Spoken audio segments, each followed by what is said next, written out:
Hello everyone, कैसे हो आप सभी। आई होप आप बहुत ही अच्छे होंगे।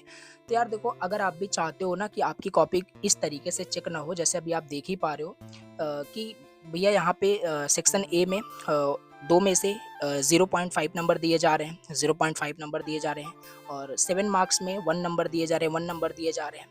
इस तरीके से चाहते हो अगर आपको आपकी कॉपी एटलीस्ट चेक ना हो, आपकी कॉपी अच्छे से चेक हो, तो आपको बिल्कुल ये गलती बिल्कुल भी नहीं करना है। राइट, एग्जाम में अगर ये गलती करते हो तो फिर कुछ भी कर लो, आपको ऐसे ही रिजल्ट आपको एट द एंड आएंगे, और फिर आप यूनिवर्सिटी को ब्लेम करोगे कि यूनिवर्सिटी ने कॉपी चेक नहीं किया, यूनिवर्सिटी की गलती है। राइट, और कहीं ना कहीं देखो आपकी भी गलती है, आपको एक्सेप्ट करना पड़ेगा। अभी मैं आपको बताता हूँ क्या गलती आप वहाँ पे करते हो, क्या चीज़ें हैं। और ये बिल्कुल भी मैं मना नहीं कर रहा हूँ कि यूनिवर्सिटी बहुत अच्छी है, बहुत इनका कॉपी चेकिंग का बहुत अच्छा प्रोसेस है, कुछ भी इनका अच्छा नहीं है। मैं स्टार्टिंग से आपको बताता चला आ रहा हूँ। बाकी अभी कुछ मैं आपको जस्ट कुछ टिप्स बताने वाला हूँ, इस कॉपी की हेल्प से आपको दिखाऊंगा क्या गलती इस कॉपी में ऐसी की गई जिसकी वजह से इस पर्टिकुलर स्टूडेंट्स का इस सब्जेक्ट में बैक है। राइट, फेल कर दिया गया सिंपल, और इस तरीके से यहाँ पे मार्क्स दिए गए हैं।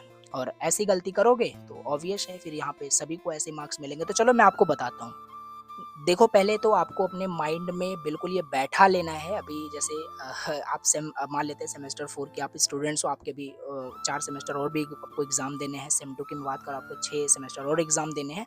माइंड में बैठा लो, आपको ये फिट कर लेना है कि एकेटीयू में ऐसा नहीं है कि आपकी कॉपी बहुत डिटेल से पढ़ी जाती है। राइट, आप बहुत कंटेंट रट के जा रहे हो, याद करके जा रहे हो, लिख करके खुबा रहे हो, और लास्ट में आप देखते हो कि रिजल्ट कैसा आता है। याद कर लो, ये चीज मैं आपको बताता हूँ। Representation is greater than content in AKTU exam. Again I repeat, representation is greater then your content in AKTU exam. Particular मैं एकेटीयू की बात कर रहा हूँ, सब एग्जाम की बात नहीं कर रहा हूँ। ठीक है, तो भैया जितना अच्छे से आप रिप्रेजेंट कर पाओगे, बाकी कंटेंट आपका गलत ही क्यों ना हो, ये भी मैं एक्सेप्ट कर रहा हूँ। राइट, तब भी आपको वहाँ पे अच्छे मार्क्स आ जाते हैं। बिल्कुल इस लाइन से आप एग्री कर रहे होगे, कमेंट करना है अगर आप एग्री कर रहे हो। ठीक है, अब चलो यहाँ पे कुछ गलतियाँ मैं आपको बताता हूँ, जो गलतियाँ इस स्टूडेंट्स ने किया है जिससे इनके मार्क्स इतने कम दिए गए हैं। और मैंने पहले ही बता दिया, रिप्रेजेंटेशन आपका बहुत इंपॉर्टेंट है, आपके जो भी कंटेंट वहाँ पे लिखते हो उससे ज़्यादा। ठीक है, अब कैसे क्या चीज़ करना है मैं आपको बताता हूँ। देखो, पहली चीज़ भैया यहाँ पे इस स्टूडेंट्स ने क्या गलती की है, और काफ़ी लोग यही गलती करते हैं।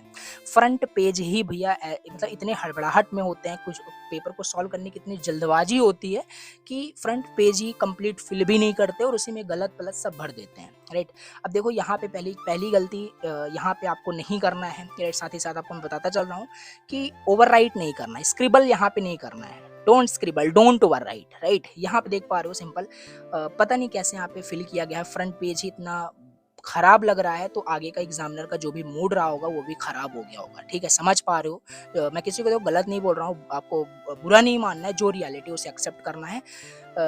फ्रंट पेज आपको बहुत अच्छे से फिल करना है। अब ऐसा नहीं कि अभी आप जस्ट आप एग्जाम देने जा रहे हो, बहुत सारे एग्जाम आपने दे दिए हैं, आपको सारी चीज़ें पता है, बट मैं आपको चीज़ बता रहा हूँ कि ये चीज़ आपको माइंड में याद रखनी है कि ऐसा गलती नहीं करना है।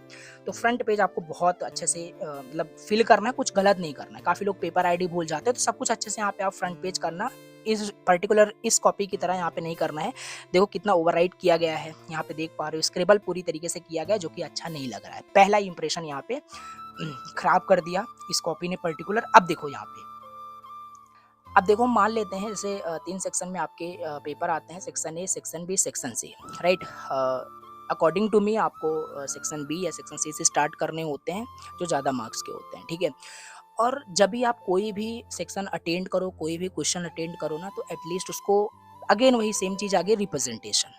ऑलवेज मैं आपको बोलूँगा रिप्रेजेंटेशन, एटलीस्ट इनके एग्जाम में, एकेटिव एग्जाम में। यहाँ पे देख रहे हो सेक्शन बी को सॉल्व किया जा रहा है, और सेक्शन बी का 2A सॉल्व कर रहे हैं, और इस तरीके से ऐसे ही लिख दिया गया, सेक्शन बी और 2A यहाँ लिख रहे हैं। ऐसे नहीं करना होता है। ठीक है, और एटलीस्ट थोड़ा सा यहाँ पे रिप्रेजेंट किया जा सकता था। इस केस में बात कर रहा हूँ, सेक्शन बी एटलीस्ट स्केच का आप यूज़ कर लेते। ठीक है, और आंसर 2A इस तरीके से लिखा जा सकता था। ठीक है, तो और बेटर रिप्रेजेंटेशन किया जा सकता था। अब यहाँ पे देख रहे हो ये पहली गलती यहाँ पे हो गई, कोई रिप्रेजेंटेशन नहीं है इस पूरे भी मैं पेजेस में आपको दिखाने वाले, कोई रिप्रेजेंटेशन नहीं है। और ऐसे काफ़ी लोग करते हैं, खाली ब्लू एंड ब्लैक पेन से ही सारा काम चला देते हैं, 32 के 32 पेज भर देते हैं, और कहीं ना कहीं ये गलती ही है, और इसे मानना पड़ेगा आपको। राइट, क्योंकि representation is greater than content in active exam. Again मैं बता रहा हूँ, ठीक है। तो यहाँ से थोड़ा स्केच का यूज़ कर लेते और अंडरलाइन अच्छे से कर लेते। अब यहाँ हाइलाइटर वगैरह नहीं यूज़ करने बैठ जाना, बहुत ही सजा रहे हो और आप सारे क्वेश्चन छोड़ दे रहे हो। बट हाँ, बेसिक यहाँ पे रिप्रेजेंटेशन होना चाहिए और यहाँ पे वो नहीं है, तो ये काफ़ी मतलब अब कंटेंट भले ही इनका सही हो, लेकिन एग्जामिनर का मूड खराब हो गया, राइट। इसको देखने के बाद तो यहाँ पे खराब नंबर ही देगा, ठीक है।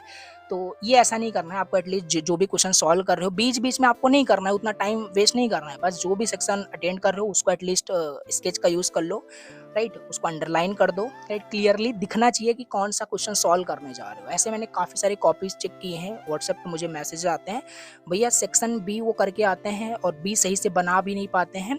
और फिर वहाँ पे मतलब ऐसा नहीं बोल रहा हूँ, देखो सिंपल वहाँ पे जैसे सेक्शन बी आप कैसे भी वहाँ पे लिखे हो, ठीक है। बट एग्जामिनर को वो नहीं दिख रहा है कि सेक्शन बी आप सॉल्व कर रहे हो, तो क्वेश्चन पूरा मिसलीड हो जाता है कि कोई दूसरा क्वेश्चन वो चेक कर देते हैं और एट द एंड फिर रिजल्ट वहाँ पे खराब आ जाता है, ठीक है। तो ओवरऑल यहाँ पे आपको स्केच वगैरह का यूज़ करना और रिप्रेजेंट करना है। दूसरी गलती यहाँ पे आपको नहीं करनी है, अननेसेसरी ब्लैंक क्यों छोड़ते हो आप, ठीक है। यहाँ आप देखो एक हेडिंग यहाँ पे डाला गया, कोई टॉपिक है रास्टर स्कैन डिस्प्ले डाला गया, राइट। अब यहाँ से अननेसेसरी 2 लाइन छोड़ दिया गया, 2 लाइन छोड़ दिया गया, 1 लाइन लिखा गया फिर 2 लाइन छोड़ दिया गया। ओवरऑल यहाँ पे पेज भरने का ये सिंपल एक तरीका आप बोल सकते हो, कोई दिक्कत नहीं है, आपको पेज भरना ही होता है इनके एग्जाम में, 32 के 32 पेज भरे होने चाहिए। ये भी आप एक पॉइंट पॉजिटिव पॉइंट नोट कर लेना, 32 पेज यहाँ पे भरे होने चाहिए इनके हर एक एग्जाम में, जो भी आप यहाँ पे सब्जेक्ट का एग्जाम दे रहे हो, ठीक है। तो ये चीजें हैं अननेसेसरी, आपको यहाँ पे स्पेस यहाँ पे नहीं मतलब लीव करना है, ठीक है। Don't leave unnecessary blank space, right. तो ये चीज आपका हो गया, ठीक है।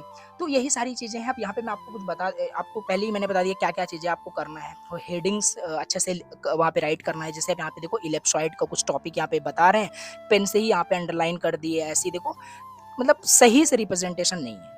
और ऐसे काफ़ी सारे लोग रिप्रेजेंटेशन को हल्के में ले लेते हैं। और एक एग्जांपल से मैं आपको बताता हूँ, देखो आप खुद ही एक्सेप्ट करोगे, ठीक है। देखो जैसे मान लो यार सिंपल 2 दुकान है, एक दुकान में बहुत क्वालिटी वाले सामान मिलती है, बट उसके आसपास बहुत गंदगी होती है और दुकान में सफाई नहीं होती है। और एक दूसरा उसका कंपटीटर कोई दुकान है, राइट, उसमें सामान बहुत लो क्वालिटी का मिलता है बट साफ सफाई बहुत अच्छे से है, राइट। उसकी मार्केटिंग स्ट्रेटजी बहुत तगड़ी है। तो अब पता आपको ऑलरेडी है कि किसकी दुकान बहुत चलने वाली है, सेकंड अदर पर्सन की, राइट। जिसकी मार्केटिंग स्ट्रेटजी बहुत अच्छी है, रिप्रेजेंटेशन बहुत अच्छा है, राइट। तो यही सिंपल चीज यहाँ पे भी है, रिप्रेजेंटेशन बहुत अच्छा किए हो, कंटेंट बहुत कम है, राइट, लो क्वालिटी का कंटेंट है, तब भी चलेगा। मैं पहले ही बता दिया कॉपी ओपी आपकी यहाँ पे पढ़ी नहीं जाती, बिकॉज लिमिटेड टाइम होता है, मास स्केल लेवल पे कॉपी चेक होती है, 2 से 3 मिनट में चेक करके कॉपी फेंकनी होती है, तो इतना डिटेल में कोई पढ़ता भी नहीं है और पॉसिबल भी नहीं है। तो बस वही देखा जाता है कि स्टूडेंट्स ने अंडरलाइन किया है कि नहीं, राइट। और सारी चीज़ें मतलब हेडिंग सही से एटलीस्ट दिख रहा है कि नहीं, जो भी टॉपिक है उससे रिलेटेड रिलेवेंट, ठीक है। दिख गया तो मिल गया 7 मार्क्स में आपको, 4 5 मिल गया, 3 मिल सकता है, राइट। अब यही सारी चीज़ें होती है। अब देखो थ्योरेटिकल एग्जाम में आपको भी पता है 7 मार्क्स में 7 कभी नहीं देते ये लोग, राइट, और मिलता भी नहीं है, ये चीज़ हो गया। और अंडरलाइन ये सारी चीज़ आपको करना ही है और आपको हर टॉपिक में आपको एक एटलीस्ट एक डायग्राम आपको बनाना ही बनाना है, राइट। और डायग्राम भी ऐसे पेन से नहीं बना देना इस तरीके से, राइट। इस तरीके से आपको एटलीस्ट स्केच का यूज़ करना है, स्केल का यूज़ करके बनाना है। अगेन वही बार बार चीज़ें आ रही है, ओवरऑल देखोगे कंक्लूजन यही निकल रहा है, रिप्रेजेंटेशन एक वर्ड में, ठीक है। जितने अच्छे से कॉपी रिप्रेजेंट कर पाओगे उतना अच्छे से रिजल्ट आ जाएगा, राइट। और एक देखो एक रियलिटी और भी है, काफ़ी लोग यहाँ पे बोलेंगे कि भैया हम बहुत अच्छे से कॉपी भी लिख के आते हैं, सारी चीज़ें जो आप बता रहे हो, हेडिंग, रिप्रेजेंटेशन बहुत अच्छे से सब कुछ अच्छे से सजा करके आते हैं, तब भी रिजल्ट हमारा बहुत बेकार आता है, कॉपी सही से चेक नहीं होती। तो इसको मैं बिल्कुल एग्री कर रहा हूँ, इसको कभी भी मैं ऐसा नहीं बोलूँगा कि ऐसा नहीं है, आप गलत बोल रहे हो, ऐसा नहीं है, आप बेकार लिखते हो, ऐसा नहीं। सही आप बिल्कुल बता रहे हो, AKTU का सिस्टम ही ऐसा है, पूरा इनका जो कॉपी चेकिंग का जो भी रूल है, अगर सही से अगर देखोगे AKTU में जो मार्क्स का कंप्लीट चीज़ें हैं ना, मैं अकॉर्डिंग टू मी यही है, presentation plus mode of examiner, right. यही सारी चीज़ें हैं। बाकी आपको अपने तरफ से जो है 100% चीज़ें जो भी रिप्रेजेंट करना है, क्योंकि यार एग्जाम देने जा रहे हो, आपको भी पता है, तो एटलीस्ट एग्जाम देने ही जा रहे हो और देना ही पड़ेगा आपको, थोड़ा सा फिर अच्छे से रिप्रेजेंट करके आओ, ठीक है। और कहीं ना कहीं एक कारण होता है, अगर आप अच्छे से रिप्रेजेंट नहीं करोगे तो मार्क्स कुछ इसी तरीके से आपको मिलते हैं। और फिर बाकी हाँ, यूनिवर्सिटी की भी गलती है कि इनको कॉपी चेकिंग में थोड़ा सा इम्प्रूवमेंट करना चाहिए, राइट। क्योंकि काफ़ी लोग बहुत अच्छा लिखते हैं फिर भी उनको कम नंबर मिलते हैं। तो आई एग्री, मैं इसको एग्री करता हूँ।